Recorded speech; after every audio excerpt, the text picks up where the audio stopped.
அனைவருக்கும் இனிய காலை வணக்கம். இன்னைக்கு நம்ம பார்க்க போற விஷயம் வந்து ஓனிங் ரெஸ்பான்சிபிலிட்டி, பொறுப்பை ஏற்றுக்கொள்வது. ஒரு தலைவனுக்கு ரொம்ப ரொம்ப முக்கியமான ஒரு குவாலிட்டி. அதனால நம்ம ரெண்டா பிரிச்சுக்கலாம். பர்சனல் ரெஸ்பான்சிபிலிட்டி இன் டெய்லி லைஃப் அப்படின்னு ஒன்று இருக்கு. தினசரி வாழ்க்கையில ஒவ்வொரு மனிதருக்கும், அவர் தலைவரா இருக்காரோ இல்லையோ, அவருக்கு வந்து சில பொறுப்புகள் இருக்கு. எதுக்கு பொறுப்பு அப்படின்னா, அவருடைய செயல்பாடுகளுக்கு, அவருடைய முடிவுகளுக்கு, அந்த முடிவுகளால் ஏற்படக்கூடிய விளைவுகளுக்கு யார் பொறுப்பு? அவர்தான் பொறுப்பு. அதை தூக்கி வேற யார் மேலேயோ பழிய போடவே முடியாது. நம்ம ரொம்ப புரிஞ்சுக்கணும். என்னங்க அந்த பழைய சட்டையெல்லாம் போடவே இல்லை, இந்த சட்டையெல்லாம் சின்னதா போச்சு. நம்ம இது பலமுறை கேள்விப்பட்டிருப்போம். இதெல்லாம் சட்டையெல்லாம் கண்டிப்பா சின்னதா போகாது. நம்ம பெருசாயிட்டோம், சட்டை நம்மளுக்கு இப்ப பத்தல. ஆனா நம்ம சொல்றது எப்படி? சட்டையெல்லாம் சின்னதா போச்சு. இந்த ஓனிங் ரெஸ்பான்சிபிலிட்டி ரொம்ப முக்கியம். அப்புறம் it involves being accountable for your own life. நம்மளோட வாழ்க்கைக்கு பதில் சொல்ல வேண்டிய இடத்துல நம்ம தான் இருக்கோம். நம்ம சில முடிவுகளை எடுத்திருக்கோம், சில முடிவுகளை எடுக்காம இருந்திருக்கோம், சில விஷயங்களை தள்ளி போட்டிருக்கோம், சில விஷயங்களை வேற ஒருத்தர் மேல பொறுப்பை தட்டி கழிச்சிருக்கோம். அது வந்து நம்மளோட பிசிக்கல் அண்ட் மென்டல் வெல்பீயிங், நம்ம உடம்ப சரியா பார்த்துக்கல, மனசை சரியா வச்சுக்கல, உறவு முறைகளை சரியா பாதுகாக்கல, இலக்குகளை நோக்கி பயணிக்கல, எதுவா இருந்தாலுமே அதுக்கு யார் பொறுப்பு? நான் தான் பொறுப்பு. இப்ப நீங்க இமேஜின் பண்ணி பாருங்க, யாருக்காவது ஒருத்தருக்கு ஐ லவ் ஐஸ்கிரீம் அப்படின்னு சொல்லணும் அப்படின்னா, அந்த லவ் அப்படின்ற வார்த்தையில கொஞ்சம் அழுத்தம் சொல்லணும். இந்த சென்டென்ஸ்ல ஐ லவ் ஐஸ்கிரீம் அப்படிம்பாங்க. அப்படின்னா அந்த லவ் அழுத்தி சொல்லணும். இப்ப ஐ எம் ரெஸ்பான்சிபிள் அப்படின்னு சொல்லும்போது மூணு வார்த்தைக்குமே சேம் லெவல் ஆஃப் ஸ்ட்ரெஸ் கொடுக்கணும். அப்போ ஜப்பனீஸ் மாதிரி கொஞ்சம் தலையெல்லாம் வர சாட்சி வரும். ஐ எம் ரெஸ்பான்சிபிள், நான் தான் இதுக்கு பொறுப்பு அப்படின்னு நம்ம ஏத்துக்கிறோம். ஸோ இன் ப்ராக்டிக்கல் டேர்ம்ஸ் நம்ம பார்த்தோம்னா, பர்சனல் ரெஸ்பான்சிபிலிட்டி அப்படிங்கிறது it can manifest in various ways. பல விதமா வந்து அது வெளிப்படலாம். எப்படி? Managing your time and priorities. உங்களோட நேரத்தையும் உங்களுடைய ப்ரையாரிட்டியை வந்து நீங்க எஃபெக்டிவா எப்படி பயன்படுத்துறீங்க. அப்புறம் setting and working towards your personal goals. நம்மளோட சொந்த இலக்குகள்னு இருக்கு. அதை வந்து நம்ம எப்படி நிர்ணயிக்கிறோம், அதுக்காக நம்ம எப்படி உழைக்கிறோம். அப்புறம் taking care of your physical and mental health. இப்போ யோகா அது இதெல்லாம் பண்றோம். சரியான இந்த பேலன்ஸ்டு ஃபுட்டு சாப்பிட்றது, டயத்துக்கு சாப்பிட்றது, ஹெல்த்தியான ஃபுட்டு சாப்பிட்றது, இது எல்லாமே என்னன்னா நம்ம தான். எண்ணெய் தினமும் எண்ணெய் கவனின்னு லாரியில போட்டிருக்காங்க. நம்ம நம்மள கவனிச்சுக்கணும். கண்ணாடியில பார்த்தாலே நம்மளுக்கே தெரியும் நம்ம அதாவது மாற்றம் இருக்கா அப்படின்ட்டு. அப்புறம் being reliable and following through on commitments. நம்ம என்ன ஒரு கமிட்மெண்ட் கொடுத்தாலும் சரி, அந்த கடப்பாடுன்னு சொல்லுவாங்க, அந்த ப்ராமிஸ் கொடுக்கணும் இல்லையா, அது எல்லாத்தையும் நிறைவேற்றி வைக்கிறதுக்கு நம்மள மத்தவங்க நம்பணும். அந்த நம்பணும்ன்ற அளவுக்கு நம்ம பொறுப்பேற்றுக்கணும். அப்புறம் admitting and learning from mistakes. ஆமாங்க, தப்பு நடந்து போச்சு, நான் தான் முழுக்க காரணம், இனிமே இது நிகழாம நான் பாத்துக்கிறேன். இது சொன்னா ஒன்றும் குறைஞ்சு போக மாட்டீங்க. இது சொன்னீங்கன்னா உங்களுடைய உறவு முறை தொடரும், பலப்படும், உங்க மேல இன்னும் நம்பிக்கை வந்து கூடும். அதே மாதிரி உங்களோட பினான்சியல் லிட்ரேட்டுமாங்க. பினான்ஸை சம்பாதிக்கிறது மட்டும் இல்ல, பணத்துக்கு நன்றி சொல்றோம், சம்பாதிக்கிறோம், எல்லாம் ரைட்டும். அதுக்கு உரிய மதிப்பை கொடுத்து அதை சரியா பாதுகாத்து அதை சேமித்து அதை சரியான இடத்துல இன்வெஸ்ட் பண்ணி அதை பணமே பணத்தை பண்ற அளவுக்கு நமக்கு சில விஷயங்கள் தெரியல அப்படின்னா அதையும் நம்ம கொஞ்சம் கத்துக்கணும். அதுக்கும் நம்ம தான் ரெஸ்பான்சிபிள். ஏதோ சம்பாதிக்கிறாங்க, எப்படி வருது எப்படி போறதுன்னு தெரியலீங்க அப்படின்னா பிரயோஜனம் இல்லை. ஸோ அந்த எம்ப்ரேசிங் பர்சனல் ரெஸ்பான்சிபிலிட்டின்றது என்னன்னா, உங்களுக்கு மிகப்பெரிய சொந்த லைஃப்லயே உங்களுக்கு ஒரு அட்டானமி கிடைக்குது. எல்லாத்துக்குமே நம்ம தான் பொறுப்பு, ஒரு மரியாதை கிடைக்குது, ஒரு மன நிறைவு கிடைக்குது. நான் நினைச்சத கரெக்டா செஞ்சு முடிச்சிருக்கேன். 22 நாள், 23 நாள் கரெக்டா வந்திருக்கேன், கரெக்டா பேசியிருக்கேன், எல்லாருக்கும் பிடிச்ச மாதிரி பேசியிருக்கேன் அப்படின்றது நமக்கு எவ்வளவு பெரிய மன நிறைவை கொடுக்குது. அந்த பர்சனல் ரெஸ்பான்சிபிலிட்டியில நீங்க என்ன மாதிரி எடுத்துட்டு இருக்கீங்க அப்படின்னு யோசிச்சு பாருங்க. இப்போ பொதுவா ஒரு தலைவர் அப்படின்ற அடிப்படையில நம்ம அந்த தலைமைத்துவத்துடைய சார்ந்த சில விஷயங்களை பத்தி நம்ம பேசணும். இப்போ ஒரு மாடர்ன் பிசினஸ் ஆங்கிள் இருந்து நம்ம பார்த்தோம் அப்படின்னா, I for failure, V for success. தோல்வி என்பது அதுக்கு நாம் பொறுப்பு, வெற்றி என்பதுக்கு நாம் அனைவரும் பொறுப்பு. ஒரு அற்புதமான ஒரு ஆல்பம் காதல் வேதம் அப்படின்னு வித்தியாசமான தமிழ் கசல் வைரமுத்து எழுதினார். அதுக்கு ஹரிஹரன் பாடினார். அந்த பாடல்ல முக்கியமான ஒரு வரி வரும், கிட்டத்தட்ட இந்த மாதிரி: நீ என்பதில் நானும் அடங்கும், நான் என்பதில் நீயும் அடங்கும், நான் என்று சொன்னால் உலகம் முழுதும் அடங்கும். அப்போ நீன்னு சொன்னா நானும் அதுல அடக்கம், நான் சொன்னா நீயும் அதுல அடக்கம். இது ஒரு காதல் பாடல். ஆனா இது எல்லாத்துக்குமே போதும். நீங்க ஒரு பார்ட்னர்ஷிப்ல இருக்கீங்க, பிசினஸ்ல இருக்கீங்க, லைஃப்ல ஹஸ்பண்ட் ஒய்ஃபா இருக்கீங்க, வெறும்ன நீன்னு சொல்றதோ நான் சொல்றதோ இல்லைங்க. நாம் என்று சொன்னால் உலகமே அடங்கும். நாம் மிகப்பெரிய ஒரு வார்த்தை. அத நம்ம பழைய கால தலைவர்கள்லாம் வெற்றியை தூக்கி தன்னோட மார்புல பதக்கமா அணிஞ்சுக்கிட்டாங்க. ஆனா லேட்டஸ்ட் பிசினஸ் கல்ச்சர்ல எப்படி நடக்குதுன்னா, ஒரு சின்ன அதுல மாற்றம் ஏற்பட்டிருக்கு. அது என்னுடைய முடிவு தான், அதுக்கான பொறுப்பை நான் ஏத்துக்கிறேன் அப்படின்னு அது தோல்வி ஏற்படும் பொழுது உண்மையான ஒரு தலைவரா தான் அப்படி சொல்லுவார். வெற்றி கிடைக்கும் பொழுது அந்த புகழையெல்லாம் தூக்கி தன் தலைமையில போட்டுக்காம அதை தன் குழு மேல தள்ளி விடணும். அந்த டிஃப்ளெக்டிங் பிரைஸ் அப்படிமா ஒரு மேஜிக் போல அது வேலை செய்யும்.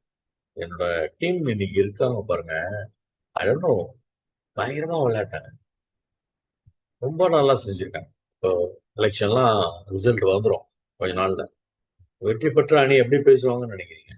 என்னுடைய அத்தனை பொறுப்பாளர்களும் பம்பரமா சுழன்று வேலை பார்த்திருக்காங்க.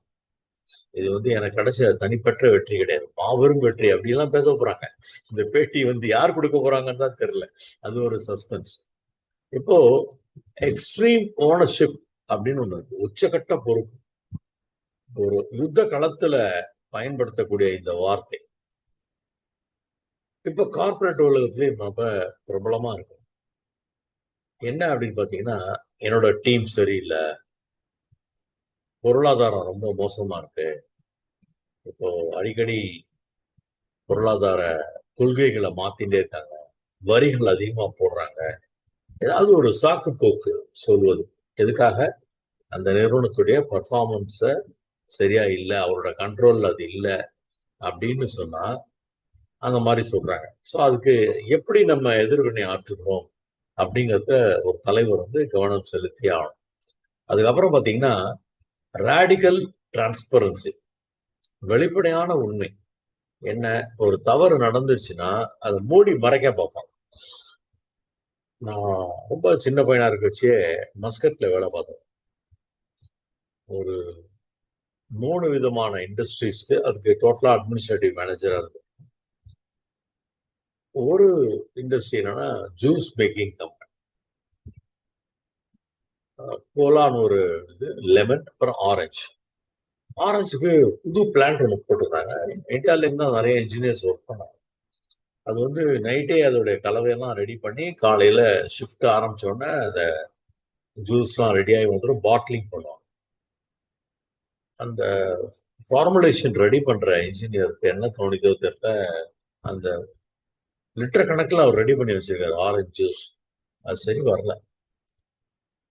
அவரோட டீம் மெம்பர்ஸ் 1-2 பேரை கூட்டிட்டு அப்படியே அதை கொட்டிட்டாரு கட்டுறல. நம்ப மாட்டீங்க, கொஞ்சம் ஆரஞ்சுன்றது நல்ல வாசனையா இருக்கும், லிட்டர் கணக்குல ஆரஞ்ச ஃபேக்டரியோடைய கட்டர்ல கொட்டினா என்ன ஆகும்? எல்லாருடைய அந்த என்டையர் காம்பவுண்ட், எங்களுடைய அகாமடேஷன்ஸ்லாம் அங்கதான் இருக்கு. அந்த ஃபேக்டரியோட அகாமடேஷன், ஃபேக்டரி சுத்து வட்டாரங்கள், இப்போ நீங்க பாடிலாம் போனீங்கன்னா பிரிட்டானியா கம்பெனில பிஸ்கட் வாசனை வரும். அந்த மாதிரி இந்த ஆரஞ்சு வாசனை எல்லாருக்கும் வயித்த பரட்டுது, கண்ணை இருட்டுது, எரியுது, எல்லாமே பண்றது. யார் இப்படி பண்ணாங்க? இப்பெல்லாம் சிசிடிவி எல்லாம் கிடையாது. நான் சொல்றது வந்து 86, 87 நான் ஒர்க் பண்ணேன். அப்கோர்ஸ் அப்புறமா வேற வழி இல்லாம காலையில அவரே நேரம் எம்டி ஆஃபீஸ் போயிட்டாரு. இந்த மாதிரி தவறு நடந்துச்சு, நான் தான் பண்ணிட்டேன், நான் ரிசைன் பண்றேன்னாரு. எம்டி ஒரே வார்த்தை சொன்னார், நீ வந்து உன் பொறுப்பை ஏத்துட்டல, அதுவே எனக்கு போதும். இனி இது மாதிரி நடக்கக்கூடாது.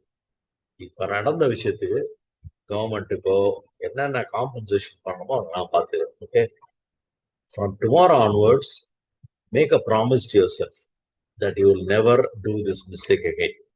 நீ இன்னொருத்தர பிளேம் பண்ணாம நீ ரெஸ்பான்சிபிலிட்டி எடுத்துட்ட பத்தியா, நான் ரொம்ப பாராட்டுறேன் அப்படின்னாரு. அது வந்து ஒரு ஓமானி பாஸ், அந்த ஊர்லாம் ரொம்ப சிவியரான பனிஷ்மெண்ட்ஸ்லாம் இருக்கும். பட் அவர் அப்படி பண்ணதே ரொம்ப பெரிய விஷயம். ஸோ அந்த ட்ரஸ்ட், ஈக்விட்டி அப்படிமா எல்லாருக்கும் ஒரு சமமான பொறுப்பு இருக்காங்க. இந்த ஒளிவு மறைவு இல்லாமல் அந்த தலைமை பொறுப்புன்றது இருக்கும்போது அதுக்கு ஒரு பெரிய பிராண்ட் கிடைக்கும். அதனாலதான் நம்ம நாராயணமூர்த்தி அப்படின்னு சில நிறுவனங்களுடைய தலைவர்கள் பேர்லாம் ஞாபகம் வச்சிருக்கோம். ஷிவ் நடா அப்படின்னு சொல்றோம். ஸோ அது மாதிரி பார்க்கும்போது சைக்கலாஜிக்கல் சேஃப்டின்னு ஒன்று இருக்கு. மன ரீதியான பாதுகாப்பு. நம்ம இவர் கீழே வேலை பார்க்குறோம், இன்னும் ப்ராப்ளம் கிடையாது, அவர் நம்மளை கவனிச்சுப்பார். அப்படி இருக்கும் பொழுது அந்த தவறு செய்தால் அந்த தலைவன் நம்மளை கைவிட்டுற மாட்டான், நம்மளை காப்பாத்திடுவான் அப்படின்ற ஒரு பாதுகாப்பு உணர்வு இருக்கு இல்லையா? அதுவே ஊழியர்களுடைய புது முயற்சிகள், இனோவேஷனுக்கு வந்து ஒரு பெரிய என்கரேஜ்மெண்டா இருக்கும். இல்லைன்னா புதுசா யாருமே எதுவுமே ட்ரை பண்ண மாட்டாங்க. நெக்ஸ்ட் என்னன்னா, நம்ம ரெண்டு வார்த்தைகள் இங்கிலீஷ்ல இருக்கு. இது ரெண்டுத்துக்கான வித்தியாசத்தை முதல்ல புரிஞ்சுக்கணும். என்ன அப்படின்னு பாத்தீங்கன்னா, அக்கௌண்டபிலிட்டி அண்ட் ரெஸ்பான்சிபிலிட்டி. இப்போ ரெண்டு உதாரணம் நம்ம எடுத்துப்போம் ரொம்ப குவிக்கா. வங்கிகள் இருக்கு. வீட்டுக்கு பக்கத்துல யார் இருக்காங்களோ ஒரு ஆபீசர், நார்மலி கிளர்க் பியூன்ட் எல்லாம் கொடுக்க மாட்டாங்க, ஒரு ஆபீசர் அவர்கிட்ட சாவியை கொடுத்துருவாங்க. ஸோ 8:30 பிரான்ச்சை திறக்கணும்னா அதுக்கு அவர் ரெஸ்பான்சிபிள். இப்ப 8:30க்கு திறக்கலைன்னா அந்த மேனேஜர் தான் அக்கௌண்டபிள். பதில் சொல்ல வேண்டிய இடத்துல யார் இருக்காரு? சாவி ஆபீசர்கிட்ட கொடுத்துருக்காரு, right, but he is personally responsible. இப்போ டாக்டர் ரவுண்ட்ஸ் வராரு, ஒரு பேஷண்ட் எல்லாம் செக் பண்றாரு, ஃபைல்ல மெடிசின்ஸ் எல்லாம் எழுதி இந்த டைம்ல என்னென்ன இன்ஜெக்ஷன் போடணும், மாத்திரை கொடுக்கணும் எல்லாம் எழுதிட்டு இருப்பாரு. அந்த டியூட்டி நர்ஸ் இருக்காங்க இல்லையா, அந்த மாத்திரைகளையும் ஊசியையும் அந்த பேஷண்ட்டுக்கு சரியாக கொடுப்பது அவங்களுடைய ரெஸ்பான்சிபிலிட்டி. ஆனால் தவறான ஒரு மாத்திரையை எழுதிட்டு போயிட்டாரு, இல்ல டோசேஜ் தப்பா கொடுத்துட்டாருன்னா அதுக்கு அந்த நர்ஸ் பொறுப்பு கிடையாது. அந்த டாக்டர் தான் அதுக்கு accountable, he has to answer. எப்படி இந்த தவறு நடந்ததுன்றதுக்கு உங்களுக்கு புரிஞ்சிருக்கும்னு நினைக்கிறேன். அப்போ ஒரு வேலையை செய்வது அப்படிங்கிறது வந்து ஒரு பொறுப்பு, அது ரெஸ்பான்சிபிலிட்டி. அந்த வேலையுடைய முடிவு இருக்கு இல்லையா, அதுக்கு பதில் சொல்ற இடத்துல இருக்கிறது அக்கௌண்டபிலிட்டி, அது ஒரு தலைவருடைய பொறுப்பு. அப்போ நம்ம டெலிகேட் பண்றோம் இல்லையா, யார் அந்த பொறுப்பை மிகச்சரியாக ஏற்று மிகச்சரியாக முடிப்பார்களோ அவங்க கிட்ட அந்த பொறுப்பை கொடுக்கணும். இந்த 23 நாள்லயே சில நாளைக்கு கலைச்செல்வி மேடம் பார்த்துட்டு இருக்காங்க. 1-2 நாளைக்கு அந்த பிரதீபான்னு ஒரு யங் லேடி அவங்க வந்து பார்த்துட்டு இருக்காங்க. இந்த டெக்னிக்கல் விஷயங்கள் எல்லாத்தையும் ஒருத்தட்ட பொறுப்பை ஒப்படைச்சிருக்காங்க. இந்த டெலிகேஷன் தேவை. அப்பதான் அடுத்த ஒரு லெவல் ஆஃப் லீடர்ஷிப்பை நம்ம உருவாக்க முடியும். அடுத்தது பாத்தீங்கன்னா மிரர் அண்ட் விண்டோன்னு சொல்றாங்க, கண்ணாடியும் ஜன்னலும்.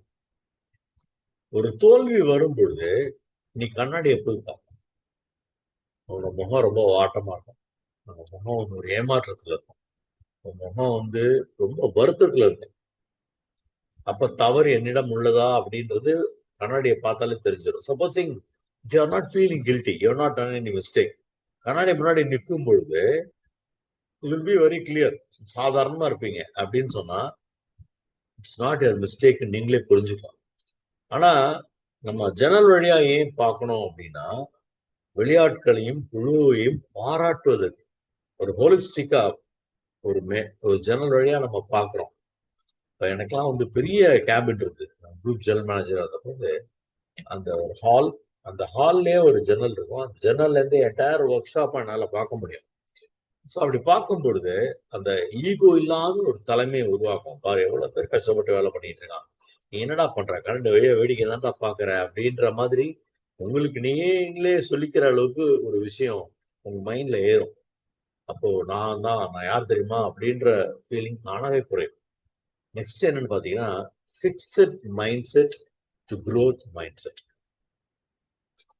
இதெல்லாம் இது போதும் அப்படின்னு மைண்டை நம்மளே ஃபிக்ஸ் பண்ணிக்கிறதுக்கு பதிலா growth மைண்ட் செட்னு ஒரு தனி டாபிக்கை பேசியிருக்கோம். இந்த மாற்றத்திற்கான மனநிலைன்னு இருக்கு இல்லையா, நம்ம அடுத்த கட்டத்துக்கு நகர வேண்டும், இன்னும் புது புது விஷயங்களை கையாள வேண்டும், பல பேரை முன்னேற்ற வேண்டும், இன்னும் இதுல நிறைய பேரை சேர்த்து கொள்ள வேண்டும்.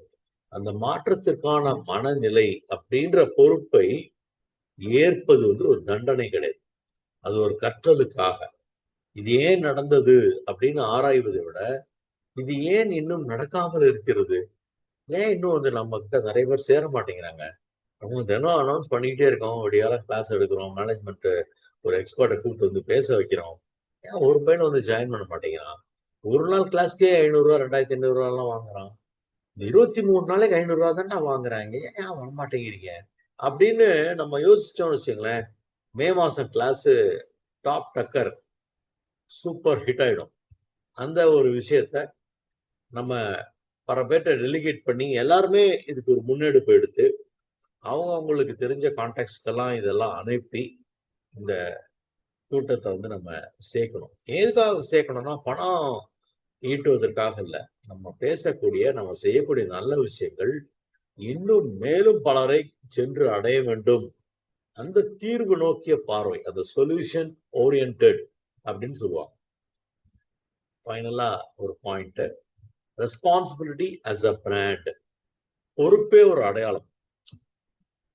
ஒருத்தன் வீட்டுக்கு வரான்னு வச்சுக்கோங்களேன், எவ்வளோ பொறுப்பான பையங்க, வரும்போதே வந்து கரெக்டா பால் வாங்கிட்டு வரான், டிஃபன் வாங்கிட்டு வரான், காய்கறி வாங்கிட்டு வரான், சம்பளத்தை கொண்டு வந்து அம்மா கையில கொடுக்குறான், எவ்வளவு பொறுப்பா ஒரு பையன் நடந்துக்கிறான்.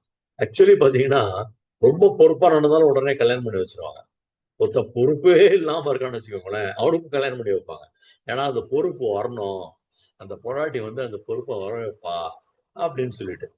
சில சமயம் மாறிடும். கல்யாணம் ஆன அப்புறம் அதுவும் பொறுப்பு இல்லாம இருக்கும், ரெண்டும் சேர்ந்து பொறுப்பு இல்லாம சுத்திட்டு இருக்கும். அது பாவம், அதோடைய தலையில். ஆனா பொறுப்பா இருக்கிறவங்களுக்கு என்ன நடக்கும், நல்ல விஷயங்கள்லாம் நடக்கும், நல்ல பேர் கிடைக்கும். குடும்பத்திலேயே பேரண்ட்ஸ் ரொம்ப ப்ரௌடா ஃபீல் பண்ணுவாங்க. கல்யாணம் ஆனப்புறமும் நீ பொறுப்பா இருந்தேன்னா இன்னும் உன்னை பத்தி பாராட்டி 4 பேர்கிட்ட சொல்லுவாங்க. உன்னை பார்த்து எல்லாரும் பொறாமப்படுவாங்க, நீ பொறுப்பா இருக்கிறத பார்த்து. ஸோ இன்றைய சமூகத்துல ஒரு உலகத்துல பாத்தீங்கன்னா, ஒரு போஸ்டிங் நீங்க போட்டுட்டீங்கன்னா, யார் இந்த போஸ்டிங்கை போட்டாங்கன்னு ஐபிஎல்ல கண்டுபிடிச்சு அதுக்கு நீதான் பொறுப்புன்னு உன்னை பாராட்டலாம், உனக்கு தண்டனையும் கொடுக்கலாம். அதுக்கான வாய்ப்புகள் நிறைய இருக்கு.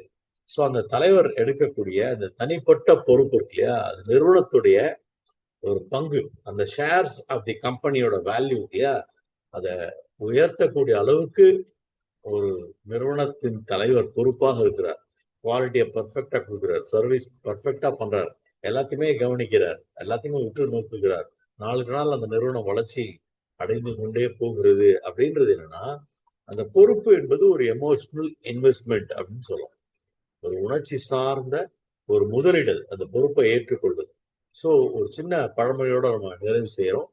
ஒரு அதிகாரி என்பவர் அதிகாரத்தை செலுத்துவார், ஒரு தலைவன் என்பவன் பொறுப்பை ஏற்பான். ஒரு அதிகாரி என்பவன் என்ன பண்ணுவான், அதிகாரத்தை செலுத்துவான், ஏய் அதை போய் பண்ணு இதை போய் பண்ணுட்டு. ஒரு தலைவன் என்பவன் பொறுப்பை ஏற்றுக்கொள்வான். இந்த ஹாட் சீட்டுன்னு சொல்றோம், யார் முதல்வர்லாம் நம்ம பேசிட்டு இருக்கோம் இல்லையா, ஓகே வர வரைக்கும் ஓகே, அந்த சீட்ல உட்கார்ந்த பிறகு மிகப்பெரிய பொறுப்பு. ஒரு 7-8 கோடி பேர் மக்களை வந்து ஆள வேண்டும், சரியான நிதி பரிவர்த்தனைகள் செய்ய வேண்டும், திட்டமிட வேண்டும், திட்டங்கள் எல்லாம் ஒழுங்காக கொண்டு போய் சேர்க்க வேண்டும், அனைத்து அதிகாரையும் நாம் பெற்றுக் கொடுத்த வேண்டும், மக்களுக்கு நன்மையே செய்ய வேண்டும், சட்டம் ஒழுங்கை பாதுகாக்க வேண்டும், ஏற்கனவே இருக்கக்கூடிய விஷயங்களையும் நம்ம பாதுகாக்க வேண்டும். பல பொறுப்புகள் ஒரு தலைவருக்கு ரொம்ப கூடும். அதை புரிந்து நடந்து கொள்வார்கள் என்று நாம் வேண்டுவோம், விரும்புவோம், இறைவனை நம்புவோம். இன்னைக்கு நம்ம ஒரு 1 minute முன்னாடி முடிச்சிருக்கிறதுனால யாருக்காவது ஏதாவது சொல்லணும், இன்னைக்கு நிறைவு நாள் வேற, நீங்க ஏதாவது சொல்லணும் அப்படின்னா ரொம்ப quick words, you can say a few words. Thank you so much sir. Kalaiselvi பேசுறேங்க சார். உங்களுடைய நகைச்சுவை கலந்த ஒரு நேரம் நகைச்சுவை தேவை இல்லைங்க சார். அது நீங்க ரொம்ப அழகா பாடுறீங்க. வரிகள் அந்த ஸ்ருதி அருமையா வருதுங்க sir. Thank you so much sir for your valuable points. We will follow sir. எதெல்லாம் நாங்க எடுத்துக்கணுமோ அதெல்லாம் கண்டிப்பா எடுத்துக்கிறோம் sir. Thank you so much sir. வாழ்க வளமுடன் சார். வீராஜி. நன்றி பாலச்சந்திரன் சார். எங்களுடைய Kalaiselvi madam multi talented personality. அவங்க பாடுவாங்க அவங்க. அதனாலதான் அந்த சுருதியை கரெக்டா சொல்றாங்க. நகைச்சுவை உணர்வு அவங்களுக்கு ரொம்ப அதிகம். அதையும் அவங்க கோடிட்டு சுத்தி மாதா லய பிதாம்பாங்க. நன்றி நன்றி. வீர ராஜ்குமார் வாங்க ப்ளீஸ். கடந்த 21 நாட்களா லீடர்ஷிப் பத்தி 23 2 நாள் எக்ஸ்ட்ராவா introduction program, 2 days free intro. So 23 days leadership பத்தி நிறைய விஷயங்களை கத்துக்கிட்டோம், தொடர்ந்து செயல்படுத்திட்டும் வரோம். இன்னும் எதெல்லாம் செயல்படுத்தணும் அப்படிங்கிற அது ஒரு தனி லிஸ்ட்டும் போட்டு அதுக்கும் என்னென்னலாம் நம்ம எப்படி எக்யூப் பண்ணிக்கணுங்கிறதையும் பார்த்துட்டு இருக்கிறோம். அண்ட் உங்களுடைய ஸ்டைல்ல நீங்க ஆஸ் யூஷுவல் சூப்பரா பண்ணியிருக்கீங்க. Physical health, mental health, intellectual health, being polite and reliable, நம்ம மிஸ்டேக்ஸை நம்ம ஒரு நல்ல லீடரா ஃபர்ஸ்ட் அதை ஒத்துக்கிறது, டேக்கிங் ரெஸ்பான்சிபிலிட்டிஸ், அது பர்சனல் ரெஸ்பான்சிபிலிட்டியும் இருக்கு, ஒரு லீடரா கம்பெனிக்காக அந்த கார்பரேட் ரெஸ்பான்சிபிலிட்டி அதுவும் இருக்கு. எஸ்பெஷலா நீங்க சொன்ன அந்த I for failure, V for success. So நம்ம அப்துல் கலாம் சார் வாழ்க்கையில் நடந்த இன்சிடென்ட் பத்தியும் சொல்லியிருப்பாங்க. ஸோ அந்த எக்ஸாம்பிளையும் உடனே அதோட கனெக்ட் பண்ணிக்க முடிஞ்சது. சிமிலர்லி அந்த டிரான்ஸ்பரன்சி, ஒரு நல்ல லீடர் நல்ல டிரான்ஸ்பரண்டா இருக்கணும். அண்ட் டேக்கிங் ரெஸ்பான்சிபிலிட்டி, அக்கௌண்டபிலிட்டி, அப்புறம் safety of everyone in is team. So அது ரொம்ப முக்கியம்னு சொல்லியிருந்தீங்க. ரொம்ப நல்ல விஷயம். Thank you so much sir. அதே போல fixed mindset, growth mindset. So அந்த ஃபிக்ஸ்டு மைண்ட் செட்லேருந்து வெளியில வரணும், ஒரு க்ரோத் மைண்ட் செட்குள்ள ஒரு நல்ல லீடர் போகணும் அப்படிங்கிறத பற்றியும் சொன்னீங்க. அண்ட் ஃபைனலா அந்த பிராண்டே அந்த டோட்டலா ரெப்ரசென்ட் பண்றது அந்த ரெஸ்பான்சிபிலிட்டி தான் அப்படின்னு ஃபைனல் டச்சோட முடிச்சிங்க. Thank you so much for the wonderful session sir. நிறைய learning on behalf of all NCV members. Thank you so much sir. வாழ்க வளமுடன். நன்றி Sir, you can always contact me for any other doubt or whatever clarification. Thank you, Balan sir. May God bless you. நன்றி. Thank you very much.